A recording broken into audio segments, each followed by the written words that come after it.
Good morning, welcome back દોસ્તો.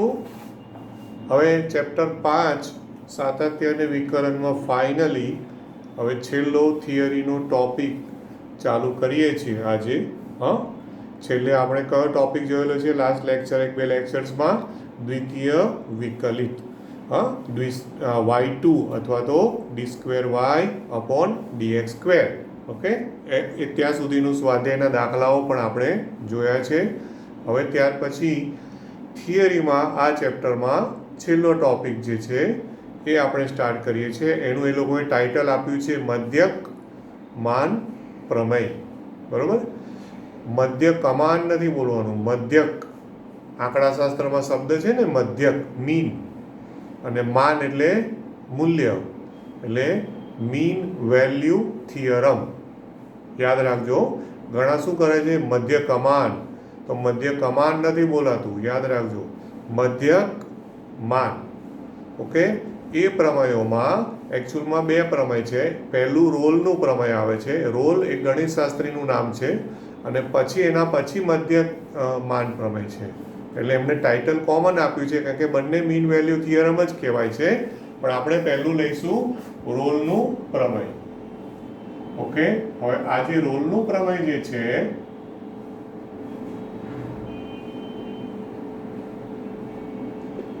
તો યાદ રાખજો કે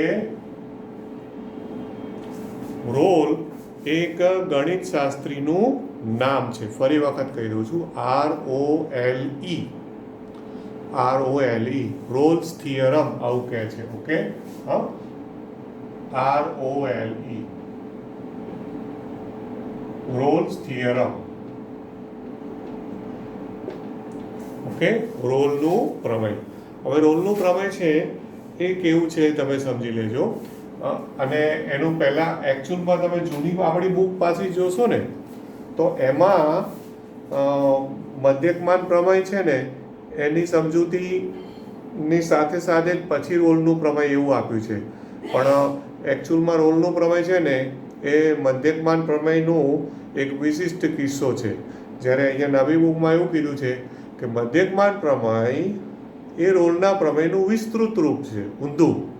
હા, રિવર્સ રીતે કહ્યું છે કે મધ્યકમાન પ્રમેય એ રોલના પ્રમેયનું વિસ્તૃત રૂપ છે. આવી રીતે એમણે સમજાવ્યું છે. બંને વસ્તુ સરખી જ છે, અને બંનેમાં આમાં થિયરીમાં સરખી રીતે જ સમજાવેલું છે. જૂની બુક જોશો કે આ બુક જોશો, આનું ભૌમિતિક અર્થઘટન બહુ જ ઇમ્પોર્ટન્ટ છે. પહેલાં વિધાન લખીએ છીએ કે વિધેય f ફ્રોમ r, ધારો કે જો વિધેય f from AB to R, a close interval of, જો વિધેય f from AB to R, આ વિધેય એ એમાં બે શરતોનું પાલન થાય. એક ક્લોઝ ઇન્ટરવલ AB પર સતત અને ઓપન ઇન્ટરવલ AB પર વિકલનીય હોય,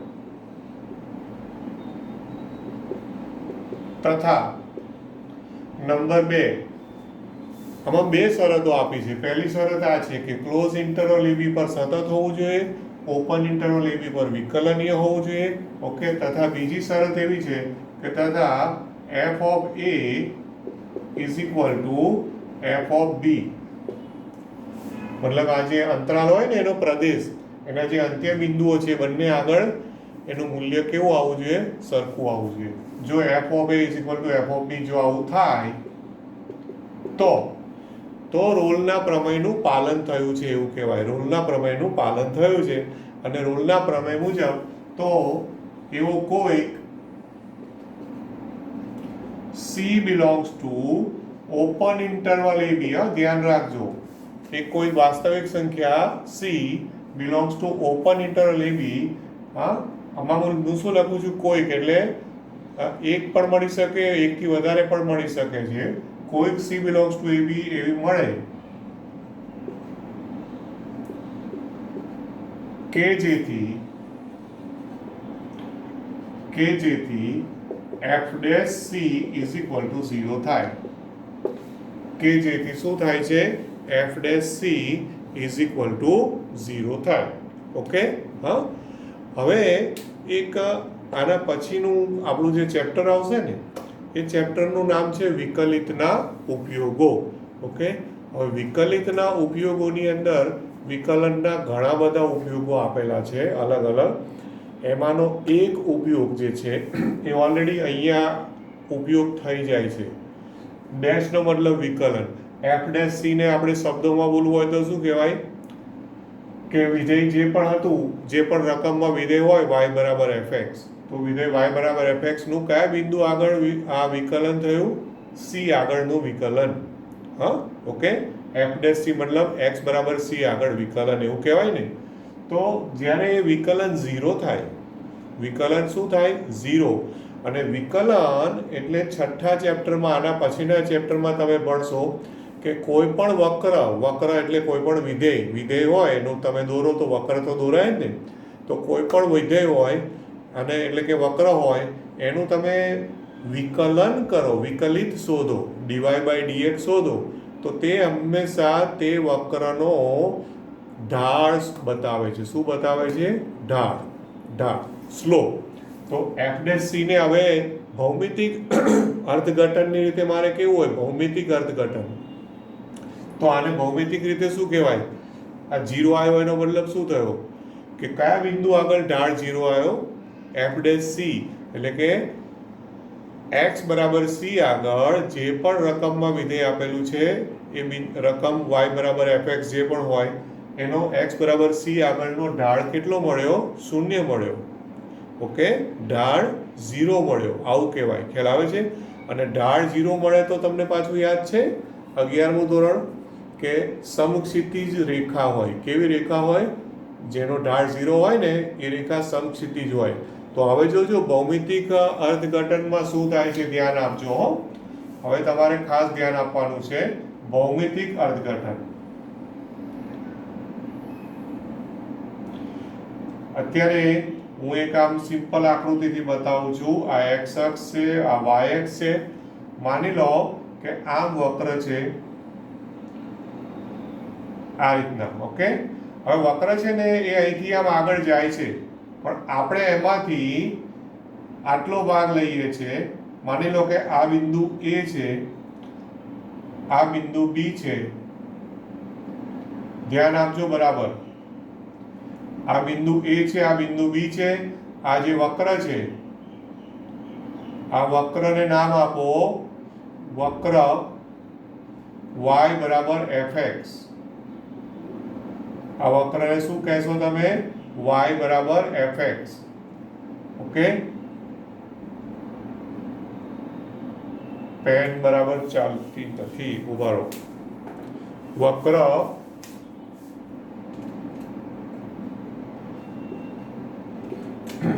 y બરાબર fx. આ જે વક્ર છે. ઓકે, હા, વક્ર y બરાબર fx એ આ વક્ર છે. હવે અહીંયા x બરાબર a છે, તો એનો મતલબ તમને શું લાગે? આ લંબાઈ કેટલી કહેવાય ખબર છે? x બરાબર a મૂકો તો આ ઉગમ બિંદુ છે.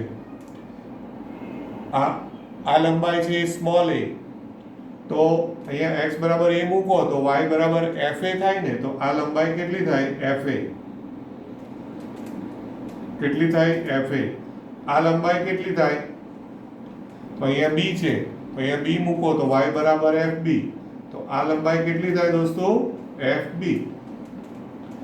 હવે તમે જુઓ, મેં આકૃતિ છે ને હેતુપૂર્વક એવી દોરી છે કે જેમાં તમને આમ રફ આકૃતિ છે, પણ તમે જુઓ કે fa અને fb લંબાઈ જે મેં લંબ દોર્યા છે એ લંબ છે ને એ સરખા છે. ઓકે, fa બરાબર fb દેખાય છે? આ શરતનું પાલન થયેલું દેખાય છે. ઓકે, પછી ક્લોઝ ઇન્ટરવલ ab પર સતત, એટલે a થી b પર સતતનો મતલબ શું ખબર છે? તમે આમ જો આકૃતિ જો તો વચ્ચે મેં ક્યાંય પેન ઉપાડી નથી. સળંગ ગ્રાફ દોરાય છે એટલે સતત. અને સતતનો મતલબ એ વધતું પણ હોઈ શકે, ઘટતું પણ હોઈ શકે. હા, સતતનો મતલબ એ વધે પણ ખરું, ઘટે પણ. તો જો આ એ બિંદુ અહીંયાથી એ અહીંયા સુધી વધે છે અને પછી ત્યાંથી પાછું ઘટે છે. કહેવાય ને, પહેલા વધતું છે પછી ઘટતું છે. એટલે સતતનો મતલબ શું? વધતું ઘટતું કોઈ બી હોઈ શકે. પણ તમે ગ્રાફ દોરો તો પેન્સિલ ઉપાડ્યા વગર ગ્રાફ દોરાય એટલે એને સાતત્ય કહેવાય. બરાબર કે નહીં? Okay, right. હવે એવું કહેવા માંગે છે કે જો ક્લોઝ ઇન્ટરવલ AB પર સતત અને ઓપન ઇન્ટરવલ AB પર વિકલનીય, એટલે A અને B ની વચ્ચેના કોઈ પણ બિંદુ આગળ સપોઝ કે વિકલનીય પણ હોય અને FA બરાબર FB થાય, જે આ આકૃતિમાં તમને દેખાય છે, તો રોલનું પ્રમેય એવું કહે છે કે આપણને એક બિંદુ C, ઓછામાં ઓછું એક બિંદુ C belongs to open interval AB, એટલે AB ના વચ્ચે A અને B સિવાય ઓપન ઇન્ટરવલ AB એવું મળે કે જેથી F' બરાબર 0 થાય. મતલબ કે એ બિંદુ એવું હોય કે જ્યાં આગળ જો તમે સ્પર્શક દોરો, સપોઝ કે આ બિંદુ છે, તમે ત્યાંથી જુઓ, જરૂરી નથી કે બિંદુ એક્ઝેક્ટ વચ્ચે જ આવે. આ તો આપણી રફ આકૃતિ છે ને, એટલે આપણને એવું લાગે કે બિંદુ વચ્ચે છે, પણ એ જરૂરી નથી. એવું ના વિચારશો કે C એક્ઝેક્ટ મધ્ય બિંદુ જ હોય. આ તો આપણી રફ આકૃતિ છે એટલા માટે તમને એવું લાગે. હવે આ જે બિંદુ છે ને, એ બિંદુ આગળ તમે જો વક્ર છે એને તમે આ સ્પર્શક દોરો, આ સ્પર્શક દોરો, આમે સ્પર્શક દોર્યો. ઓકે, હવે તમે ધ્યાનથી જુઓ કે સ્પર્શક છે આ x અક્ષને સમાંતર આવ્યો કે નહીં. આ બિંદુ કયું છે? C. તો આ સ્પર્શકનો ઢાળ કેટલો થયો? 0 થયો કે નહીં? કેવી રીતે 0? કારણ કે x અક્ષને સમાંતર. તો તમે 11મા ધોરણમાં એવું શીખ્યા છો દોસ્તો કે 11th સ્ટાન્ડર્ડમાં કે જેનો ઢાળ 0 હોય એ રેખા કેવી હોય? સમક્ષિતિજ હોય. તો હવે ભૌમિતિક અર્થઘટન આનું એવું છે, આજે મેં આકૃતિ દોરીને એનું ભૌમિતિક અર્થઘટન છે. આ ભૌમિતિક અર્થઘટન છે. ઓકે, ભૌમિતિક અર્થઘટન શું કહે છે કે F' બરાબર 0 નો મતલબ શું છે કે આ વક્ર ઉપર ઓછામાં ઓછું એક બિંદુ C તો એવું મળે જ છે કે જે બિંદુ આગળ જો તમે સ્પર્શક દોરો તો તે સ્પર્શક એ x અક્ષને સમાંતર હોય. મતલબ કે તે સ્પર્શક છે તેનો ઢાળ કેવો હોય? 0 હોય. એવું ઓછામાં ઓછું એક બિંદુ મળે, આવું હું કહું છું. ધ્યાન આપજો. ખ્યાલ આવે છે? મતલબ શું ખબર છે કે આવી પણ આકૃતિ થઈ શકે, આવી આકૃતિ પણ શક્ય છે. જો આમ આવું પણ હોઈ શકે. હવે આમાં આ બિંદુને હું ધારો કે A નામ આપું અને એ જ રીતે અહીંયા ધારો કે આ બિંદુને હું B નામ આપું. ખ્યાલ આવ્યો? તો હવે આ જુઓ કે આ બંને સરખા છે, FA અને FB. તો એમાં એક અહીંયા સ્પર્શક, પછી એક આ બીજો સ્પર્શક અને આ ત્રીજો સ્પર્શક. કહેવાનો મતલબ શું છે કે આવું વધતું ઘટતું પણ વચ્ચે આવી શકે. તો મેં આ આકૃતિ દોરી છે એમાં એક જ સ્પર્શક દોર્યો છે. આમાં કેટલા સ્પર્શક મળ્યા આપણને? 3. તો અહીંયા જેમ C બિંદુ મળ્યું છે એવી રીતે અહીંયા C1 C2 C3 3 બિંદુ એવા મળ્યા. 2 મળે, 3 મળે, ગમે તે મળી શકે. A અને B ની વચ્ચે એવા બિંદુઓ તમને મળે જો FA અને FB સરખા હોય તોની જ વાત છે. આ પાછું ખાસ કે જો FA અને FB કેવા હોય? સરખા હોય તો જ. FA બરાબર FB જો બંને સરખા હોય તો ઓછામાં ઓછું એક, આમાં મેં લખ્યું છે ને કોઈક લખ્યું છે, તો કોઈકની બદલે તમારે એવું પણ યાદ રાખો, ઓછામાં ઓછું એક બિંદુ C તો એવું મળે જ કે જ્યાં આગળ સ્પર્શક દોરવામાં આવે તે વક્રને, તે બિંદુ આગળ, તો એ સ્પર્શકનો ઢાળ 0 થાય. આ એનું ભૌમિતિક અર્થઘટન. પણ સ્પર્શકનો ઢાળ 0 થાય એટલે શું કે એ બિંદુ આગળ તમે વિકલન કરો તો વિકલન એટલે C હોય તો C આગળ વિકલન કરો તો 0 થાય. આ છે રોલનું પ્રમેય. ક્લિયર થાય છે એટલું? આમાં કોઈ ડાઉટ ખરો? એટલે મેં બીજી આકૃતિ પણ દોરી છે, ગ્રાફ આકૃતિ. બરાબર? ખ્યાલ આવે ને? તો આ થયું એનું ભૌમિતિક અર્થઘટન રોલના પ્રમેયનું. બરાબર? હવે ત્યાર પછી આપણે બીજું લઈએ મધ્યકમાન પ્રમેય.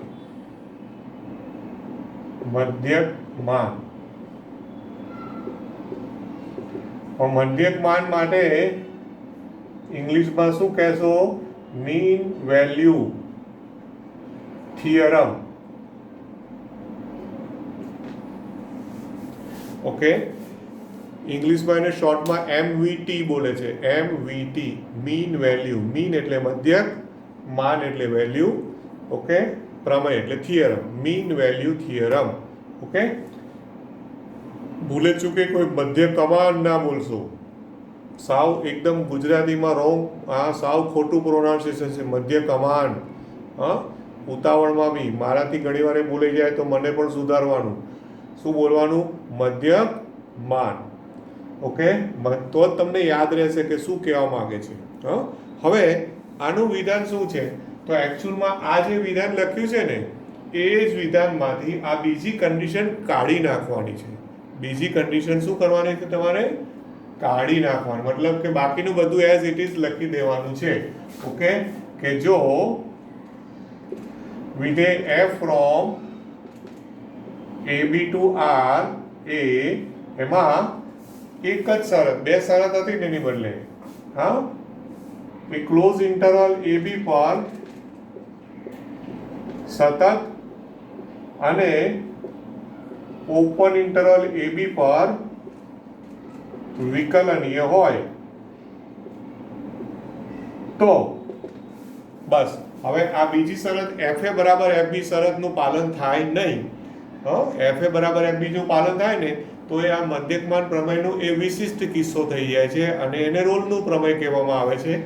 આ વિસ્તૃત છે. વિસ્તૃત એટલે એમાં ખાલી સતત અને વિકલનીય જ જોવાનું, પછી FA બરાબર FB નું પાલન થતું નહીં હોય. ઓકે, જો FA બરાબર FB ના થતું હોય તો એમાં મધ્યકમાન પ્રમેય લાગુ પડે, પણ રોલનું પ્રમેય લાગુ ના પડે. એટલે આમાં મધ્યકમાન પ્રમેય પ્રમાણે શું કહે છે હવે તમે જોજો.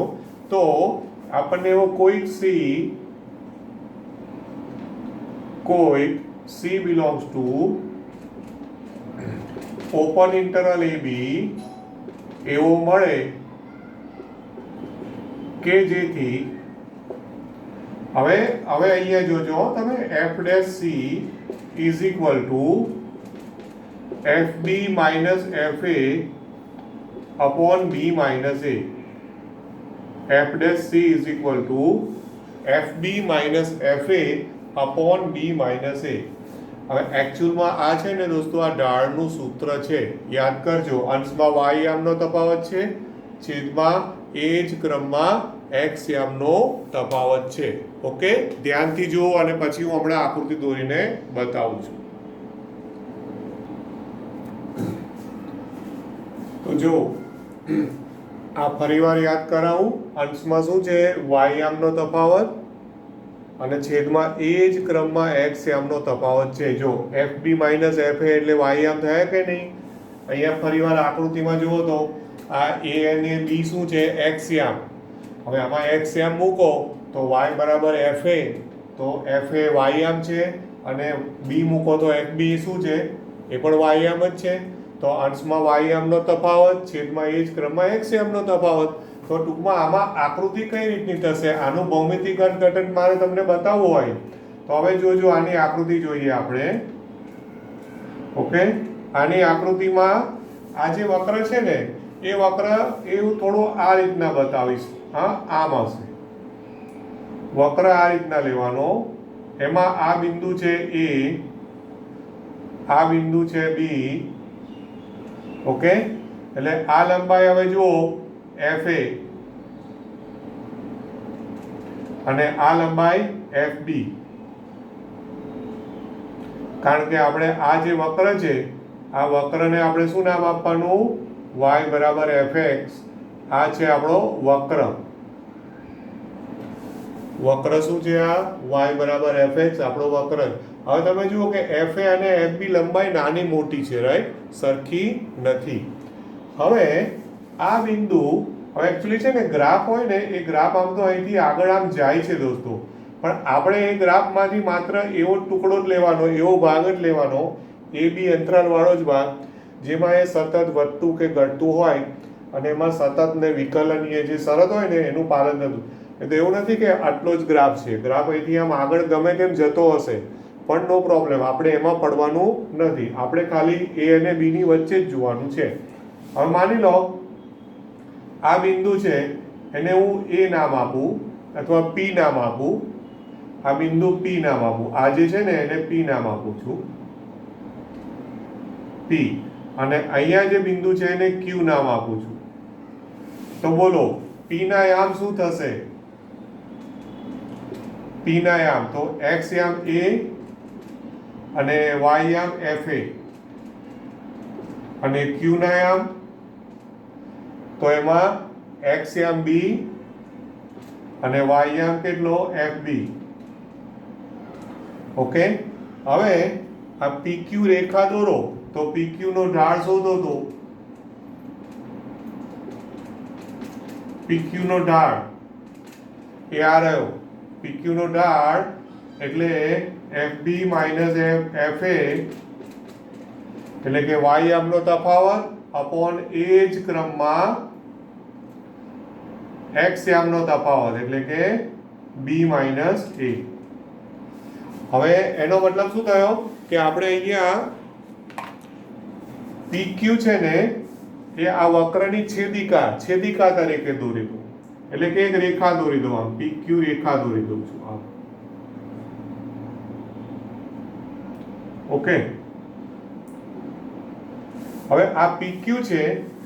હવે એણે એવું કહ્યું છે, હવે ધ્યાનથી જોજો, આ PQ રેખાનો આ ઢાળ છે.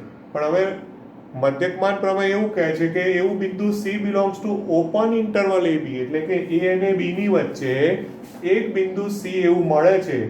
હા, ધારો કે એ બિંદુ અહીંયા ક્યાંક હશે કે જ્યાં આગળ તમે જો સ્પર્શક દોરો ને, સ્પર્શક, તો અહીંયા કેવું હતું? સ્પર્શકનો ઢાળ કેવો આવ્યો? 0 આવ્યો ને. આ જે સ્પર્શક છે એ સ્પર્શકનો ઢાળ શું આવ્યો? ઢાળ એટલે f' c, અને ઢાળ કેટલો આવ્યો? 0 આવ્યો. હવે અહીંયા તમે જોજો કે આ જે સ્પર્શક, આ PQ રેખા દોરી છે ને છેદિકા, એને પેરેલલ સ્પર્શક બનશે. પેરેલલ મતલબ કે એને સમાંતર,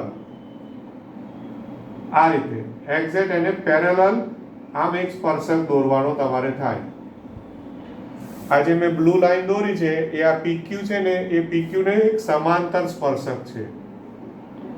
આ સ્પર્શક છે. આ બિંદુ જે છે એને તમે C ગણો.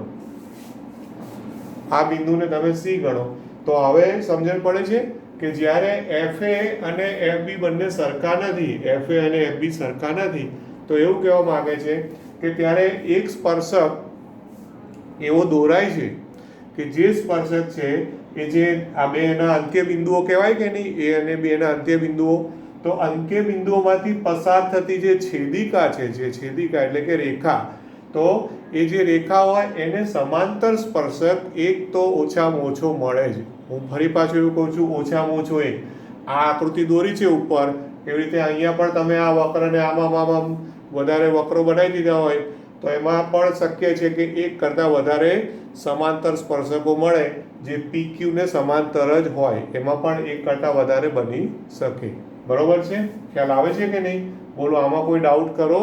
હા, તો આ આપણું ભૌમિતિક અર્થઘટન થયું કહેવાય. હા, આ ઉગમ બિંદુ છે, બરોબર, x અક્ષ y અક્ષ, ફરીવાર કહી દઉં, આ વક્ર છે y બરાબર fx, અને આ અંત્ય બિંદુને P, પેલા અંત્ય બિંદુને Q નામ આપ્યું, જ્યાં આગળથી મેં આમ લંબ રેખાઓ દોરી છે, અને એ અંતરાલ આપણો AB લીધો છે. એટલે આ લંબાઈ FA, આ લંબાઈ FB, એટલે y યામ છે. તો અહીંયા શું છે? આ y યામનો તફાવત અપોન એ જ ક્રમમાં x યામનો તફાવત, એટલે એકચ્યુઅલમાં એ PQ નો ઢાળ છે. જે આ PQ નો ઢાળ, એટલે આપણને હવે મધ્યકમાન પ્રમેયમાં એવું કહ્યું છે કે એવો એક C બિલોંગ્સ ટુ AB, એટલે કે A અને B ની વચ્ચે ઓપન ઇન્ટરવલ છે. તો A અને B ની વચ્ચે ઓછામાં ઓછું એક બિંદુ C તો એવું મળે જ કે જ્યાં આગળ જો હું સ્પર્શક દોરું તો તે સ્પર્શક એ આ રેખા જે, એટલે કે આ જે છેદિકા છે એ છેદિકાને સમાંતર હોય. ખ્યાલ આવે છે કે નહીં? રાઈટ. અને આનો રોલનું પ્રમેય એ વિશિષ્ટ કિસ્સો કઈ રીતે બને એ હવે તમને આઈડિયા આવે છે કે આટલી શરતમાં જો હું આ શરત ઉમેરી દઉં FA બરાબર FB, તો બોલો અહીંયા અંશમાં શું છે? FB માઇનસ FA છે. જો આ શરત ઉમેરી દો તો શું થઈ જાય? અંશમાં 0 થાય કે નહીં? એફ એ બરાબર એફ બી એટલે અંશ 0 થયો, છેદમાં ગમે તે હોય તો એફ ડેશ સી બરાબર 0 આવી ગયું. તો મતલબ કે જો એફ એ અને એફ બી બંને સરખા હોય તો એ ઓટોમેટિક ઢાળ 0 થઈ જવાનો. અને એ વખતે જે સ્પર્શક દોરાય તે સ્પર્શક છે એ કેવો હશે? સમક્ષિતિજ અથવા તો એક્સ અક્ષને સમાંતર. ઓકે, બરોબર છે, ખ્યાલ આવે છે ને? તો આજનું છે ને થિયરીનો ટોપિક જ હું લઉં છું. આના હવે દાખલાઓ જે છે આને બરાબર એકવાર ફરીથી સમજજો વ્યવસ્થિત રીતે. હા, રોલનું પ્રમેય અને મધ્યકમાન પ્રમેય. હા, ખ્યાલ આવ્યો? અચ્છા, બીજું કે એ આમાં એક વસ્તુ એ પણ કહી દઉં કે દાખલાઓમાં એવું પણ આવશે કે ઘણીવાર શું થશે, તમે ટેક્સ્ટ બુકના દાખલાઓ જોશો ને તો એમાં આઈ થિંક દાખલા નંબર 2 કે એમાં એવું છે બીજા દાખલામાં. હવે એમાં રોલનું પ્રમેય ચકાસો એવું કીધું છે અને પછી એનું પ્રતીપ સાચું છે કે નહીં, પ્રતીપ સાચું છે કે નહીં, હા, એની પણ વાત કરી છે. એટલે ઘણી વખત શું થશે ખબર છે કે ભાઈ એફ ડેશ સી બરાબર 0 થતું પણ હોય. હા, એ જ્યારે દાખલા આવશે ને, અત્યારે હું એ ચર્ચા મોઢે કરીશ તો કન્ફ્યુઝન થશે, પણ એ પ્રતીપની વાત હું અત્યારે એટલા માટે નથી લેતો. ખ્યાલ? અત્યારે આપણે આટલું જ બરાબર જુઓ અને એને વ્યવસ્થિત કરી દેજો.